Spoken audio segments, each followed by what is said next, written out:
ડુંગળીના ભાવ કાંઈ છે નહીં. ખેડૂત નાખીને વહી જાય ને એના ભાડાના પૈસા થાય એમ નથી વાહનના, એવા પૈસા છે. 3 રૂપિયાની કિલો વેચાય. આમાં ચોકલેટ તો શું, છોકરાને બિસ્કિટ ન થાય એવા પ્રકારના ભાવ ડુંગળીના અત્યારે રાજકોટની માર્કેટ યાર્ડમાં છે.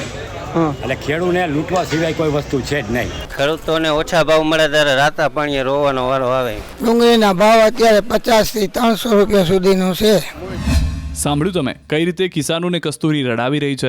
છૂટક બજારમાં એક તરફ દલાલો અને હોલસેલ છૂટકના વેપારીઓ જનતાને લૂંટી રહ્યા છે, બીજી તરફ યાર્ડમાં વેપારીઓ ખેડૂતો પાસેથી ચોકલેટ કે બિસ્કિટના પેકેટ કરતાં પણ ઓછા ભાવ આપી ખેડૂતોને લૂંટી રહ્યા છે.